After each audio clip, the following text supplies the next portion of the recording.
Adentramos a quarta-feira, exato, no ato contínuo, mais uma vez. Solta a GoPro! Falha técnica, é só para dizer lá que a GoPro precisa estar sincronizada. Falando a verdade, tem um cenário ruim aqui. Quando a gente coloca aqui nossa câmera de retaguarda, aquela que você está vendo lá atrás, tem um pequeno problema. Ela está dentro de uma caixa hermética da própria GoPro. Significa que, por um erro de projeto, absolutamente o microfone já era, ele está tampado lá dentro. E aí, ele não capta quase o que eu estou falando aqui. Ainda mais quando ele está lá atrás. Conclusão. Você tem que ficar com fone de ouvido na edição, lá no limite, tentando entender a minha voz do vídeo original que está aqui no celular, para aquele da GoPro. E depois você tem que casar isso no software de edição, para que fique com o mesmo sincronismo, que eu fale ao mesmo tempo. Aí eu tiro a trilha sonora daquela lá, aquela mais ruído do que trilha, e deixo só essa. Mas aí o vídeo tá na mesma sequência. Então se você vai ver um carro passando aqui, você vai ver um carro passando lá no mesmo momento. Então não é nada do outro mundo, mas dá uma certa encheção de saco quando a câmera tá no fundo. Mas enfim, no ato contínuo, em plena quarta-feira, estamos aqui no nosso querido CCV, como você vê aqui em cima.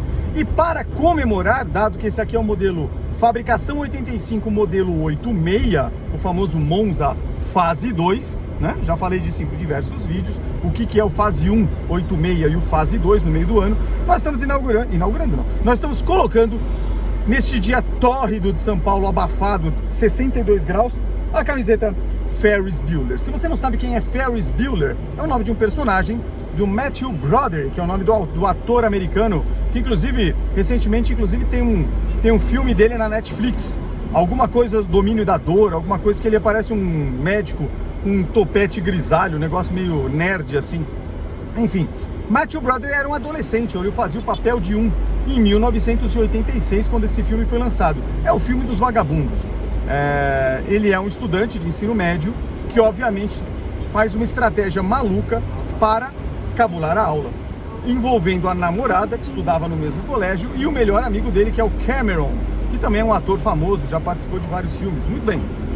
E aí eles fazem, obviamente, uma maracutaia de cinema para conseguir, com direito a dirigir a Ferrari antiga do pai do Cameron, que na verdade o filme, depois a gente estuda, não é bem uma Ferrari, né? É uma réplica em fibra de uma Ferrari, porque já naquela época, quando ele foi filmado, uma Ferrari daquele modelo original valia milhões de dólares. Então, aquilo se passa. E detalhe, não vou dar spoiler do filme, se bem que se você não viu, Ferris Bueller Day Off, ou traduzido no Brasil loucamente como Curtindo a Vida Doidado, não tem nada a ver com isso.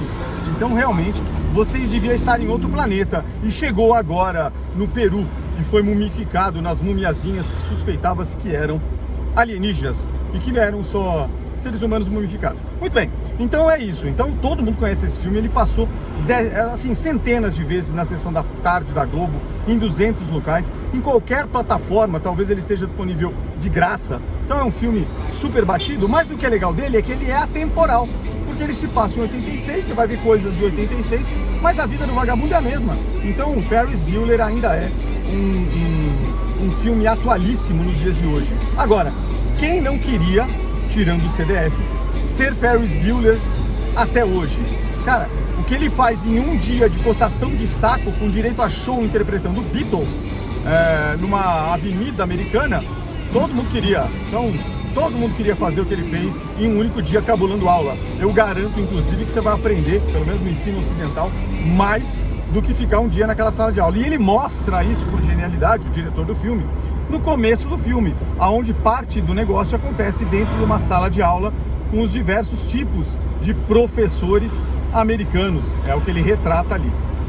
Pois bem, então, recomendação, Curtindo a Vida Doidado. Se você gosta do título original, Ferris Bueller Day Off. E essa camiseta é em homenagem ao Ferris Bueller. O Save Ferris, ou Salve Ferris, é obviamente, isso eu posso dizer, porque é o começo do filme, a desculpa que ele deu ao diretor do filme, que inclusive se ferra o filme inteiro. É engraçadíssimo. O diretor é um ator que depois também fez outros filmes famosos, mas ele é um cara engraçadíssimo, né? A vida daquele diretor, ninguém na vida gostaria de ter. Mas de qualquer forma, assistam o filme. Mas enfim, o que eu estou dizendo é que o Save Ferris, a camiseta que origem, o slogan, é na verdade uma campanha para salvar o Ferris, porque ele inventou uma desculpa que ele estava super mal de saúde e que por esse motivo ele não podia ir para a escola. É isso. Então, ali tem outros elementos da década de 80 para quem gosta, que é o ano desse carro. Então imagina que esse filme estava no cinema exatamente no mesmo momento em que o senhor A estava tirando esse carro aqui da concessionária. Exatamente. Então é isso. O senhor A estava dirigindo isso aqui com 2.000, 3.000 quilômetros, fazendo a sua primeira revisão na GM lá em Curitiba, e os filhos dele, não sei nem se ele tem filho, estavam lá assistindo no cinema Ferris Bueller Day Off. Enfim, o filme mostra inclusive algumas coisas fantásticas da época, que são os sistemas de som. Eu falo muitas vezes aqui no canal de aparelhos de som antigo, eu curto, né? Porque, enfim, eram aparelhos, hoje em dia você não tem mais, é tudo muito... Já falei disso no outro episódio, né? De como escuta-se música hoje em dia na média. Enfim, e no quarto dele ele tem um equipamento marca americana, equalizador, tudo supostamente digital. Na verdade não é tão digital assim, porque é a década de 80, mas enfim, ele tem um negócio muito legal lá. Então o quarto dele é o típico quarto americano, como a gente assiste em Spielberg, no momento em que tem aquela cena do ET. O quarto do Elliot é o típico quarto americano, né? Aquele quarto que não tem espaço na parede para nada, tudo entulhado de brinquedo, porque o americano, como ele tem um poder econômico maior e as coisas lá ficam muito mais baratas, então automaticamente você entulha a tua casa de um monte de coisa, né? Ixi, episódio Fiat aqui na frente, hein? Não sei se Fiat ou Kia, alguma coisa pequenininha. Eu sei que tá quebrado, guincho na frente, até que tá, Bandeirantes tá bem, né? Porque parou uma pista e ainda tá andando. Não, é um Kia, não sei o nome daquilo, Secanto. Nossa, é um Honda Fit. Olha aí, Honda Fit não quebra, olha no retrovisor. Tá só esperando o guincho, amigo. Honda Fit quebra também, amigo. Se você tem origem japonesa e adora comprar Toyota ou Honda, cara, é só patriotismo. Patriotismo alheio, né? Porque normalmente essas pessoas são brasileiras, nascidas no Brasil, mas com ascendência japonesa. Não são japoneses de carteirinha, digamos assim, mas a tradição faz com que comprem veículos Toyota ou Honda, são os mais procurados. Mitsubishi eu não sei se é porque é caro, mas é menos comum. E aí sempre aquela desculpa, a Honda não quebra? Quebra. A vela é a mesma, é NGK, cara. Fica tranquilo, entendeu? Ou é Bosch ou é NGK. Não tem outra vela, não tem vela da Honda. A Honda não fabrica vela. A Honda compra a vela e coloca a marquinha Honda lá. É exatamente isso. Então fica tranquilo que é tudo igual. Muito bem, então essa é a homenagem aqui do filme. E aí me lembrei também que é uma coisa muito característica na década de 80. Então vou falar esses minutinhos aqui, porque é uma coisa que quem viveu essa época com certeza utilizou. Afinal de contas era de certa forma pseudo-democrático, quase todo mundo podia ter acesso, embora custasse um valorzinho, mas custava, não era gratuito. Eram os orelhões. Como assim? Amigo, você está acostumado hoje em dia... Bom, primeiro que hoje em dia ninguém mais liga para ninguém, né? É difícil você ligar para uma pessoa. Normalmente é videoconferência, é mensagem gravada, é texto no WhatsApp, ou se você vai para outro aplicativo, mas basicamente a comunicação é dessa forma.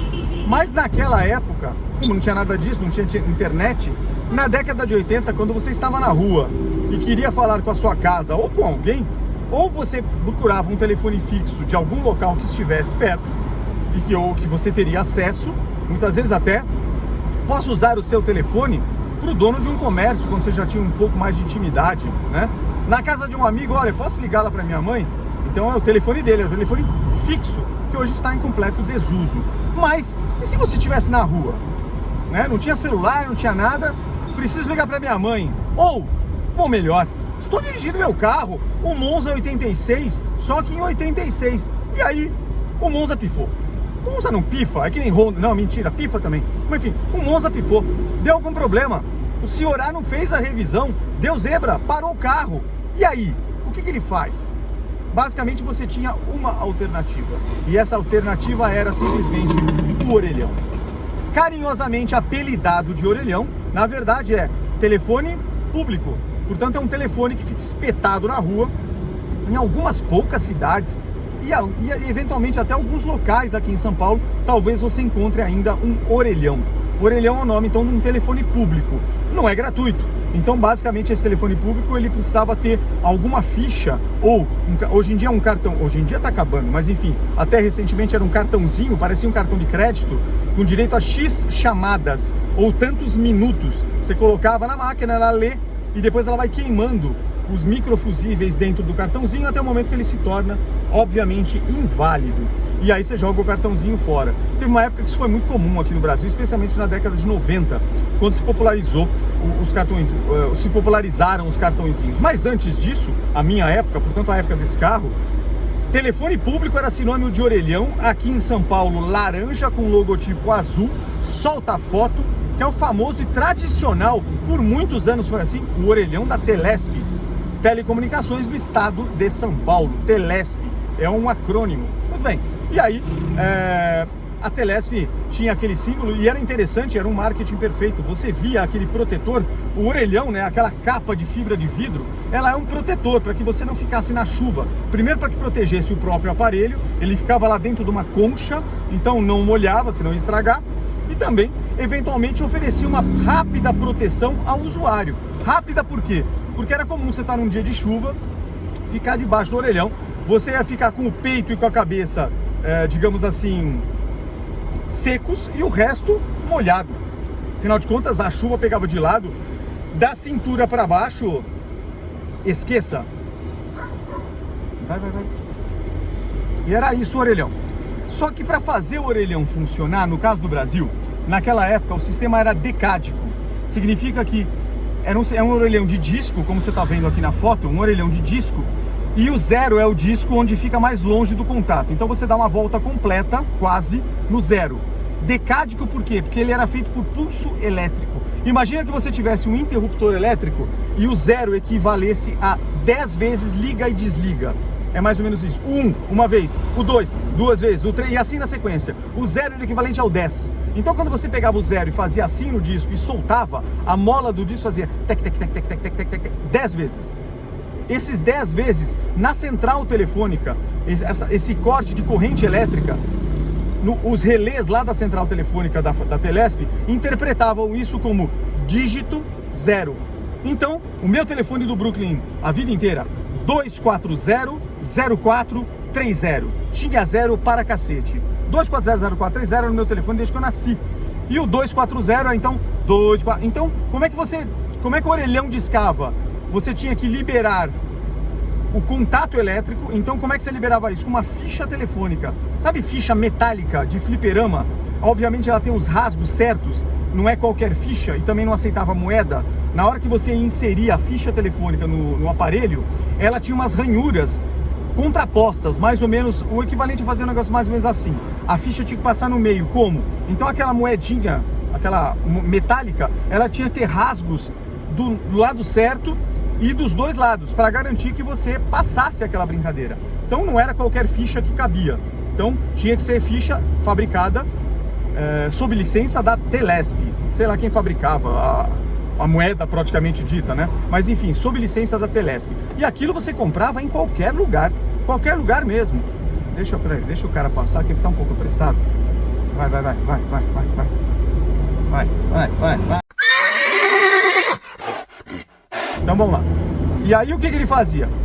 Então você comprava aquela fichinha em farmácias, você comprava em bancas de jornal, você comprava em supermercado, em bar de esquina. Então é muito comum chegar num bar, por favor, tem uma cartela, geralmente vendia unidade ou cartela, tem uma cartelinha, a cartela era geralmente de 3 unidades. E detalhe, olha essa imagem, isso aqui é meu, é minha coleção. Eu guardei uma cartela fechada, lacrada de fichas Telesp, e também tenho uma aberta. Então estão aqui as fotos. Essa aqui é do acervo pessoal Museu Sérgio. E por que a gente tinha isso? Porque quando você saía de casa, quando eu já era adolescente, estava no ensino médio, então, para me comunicar com a minha mãe, exemplo, tô na rua, vou num shopping, mãe, como é que eu vou fazer para você me buscar no shopping? Né? Ou alguma coisa assim, ou aconteceu alguma coisa, ou tô de carro e aconteceu alguma coisa no começo, antes do celular, final da década de 80, quando eu tirei carta, 89, até começo dos anos 90, era simples, você ligava para sua mãe, parava em algum orelhão ou para algum parente, enfiava a fichinha lá, ele liberava o contato, portanto dava linha, aquele sinal contínuo, e aí você colocava, discava para tua casa, 240-0430, e aí alguém atendia, se desse sorte. Alguém atendia e você se comunicava por alguns minutinhos, geralmente era 3 minutos, 3 minutos e meio, era a duração de uma ficha. E aí, se você não terminasse de falar naquele tempo, a ligação era cortada abruptamente, ponto final. O que você podia fazer para evitar que isso acontecesse era colocar uma segunda ficha. Então, um pouco antes da conversa terminar, você pegava uma outra fichinha, colocava. Mas normalmente os contatos com os pais eram contatos, então em tal lugar, me pega aqui, eram contatos menores do que 2, 3 minutos. Então normalmente você usava uma única ficha telefônica e dava conta do recado. E na carteira você precisava colocar essas fichinhas, ocupava um certo espaço, mas não tinha jeito. Então eu andava pelo menos com pelo menos umas 2 fichas telefônicas na carteira, e minha mãe sempre recomendava, tá com ficha telefônica aí? Pra quê? Pra garantia da comunicação. Às vezes dá uma merda, né? Esqueci, não tô. Entrava num bar, fazia uma cara de coitado, gato de bota, sabe? Por favor, o senhor pode deixar usar o seu telefone? Dependendo do humor do dono do bar, ele até deixava, mas muitas vezes não deixava. Não tenho, não sei o quê. Então era comum, às vezes, o não. Mas a gente tentava. Eu mais, sinceramente, o povo brasileiro é um povo mais hospitaleiro. Eu mais ouvi sim do que ouvi não. E era isso que acontecia. Então a ficha telefônica, portanto, também é um advento dos anos 80.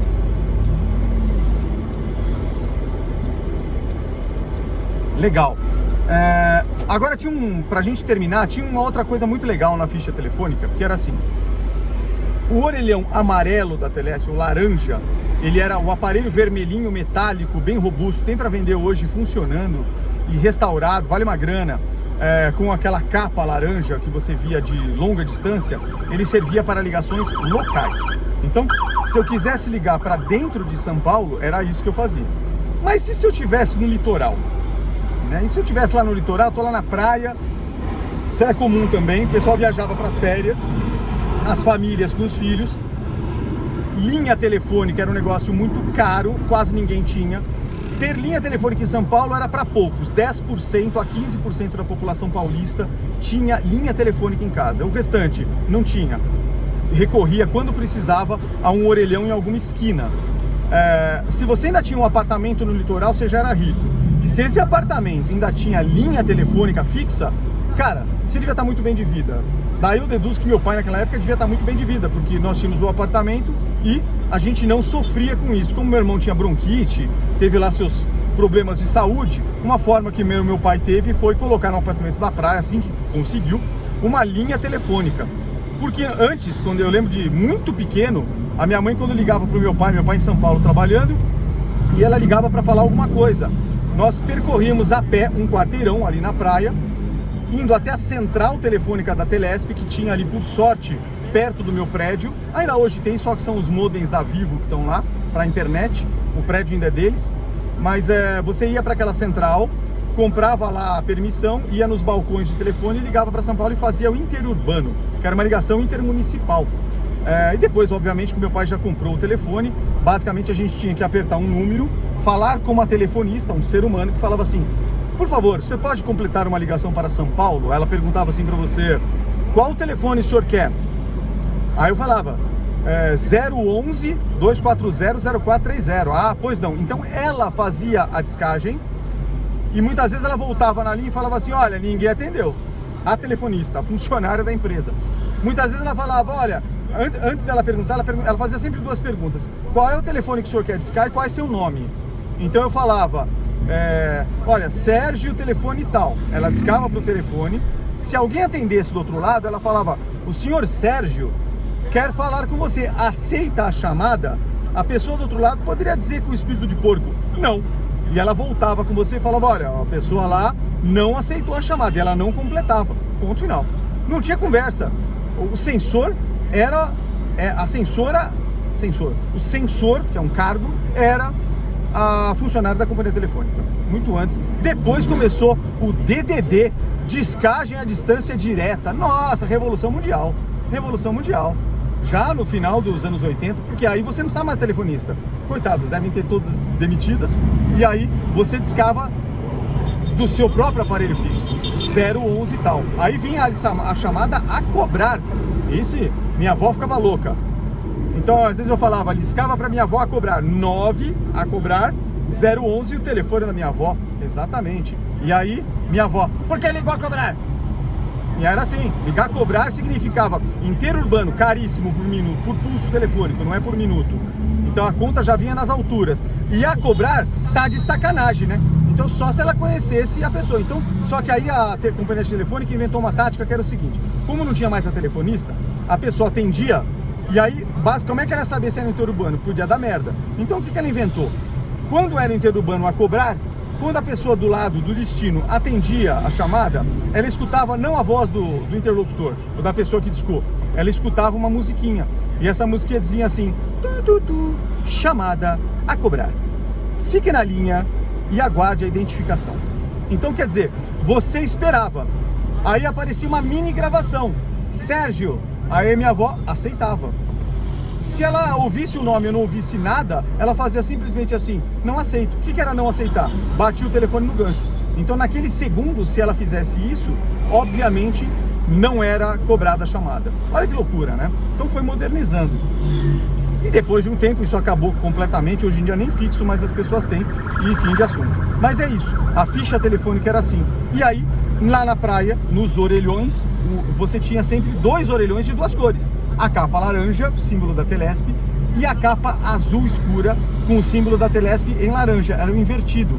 O azul, com o telefone no padrão azul, solta a foto aí, era o telefone exclusivo para DDD, para discar para outros municípios do Brasil. O laranja, somente ligação local. E não adiantava você querer entrar num e fazer a loucura. Não funcionava. O laranja não ia aceitar um 011 e o azul não ia aceitar uma ligação local. E assim era a vida. Então olha que loucura, né? O quanto que a gente evoluiu neste tempo. Mas amanhã é outro ato contínuo. Não vamos invadir o espaço alheio. Vamos pegar o trânsito aqui, ouvir um podcast e segue a vida. Fui!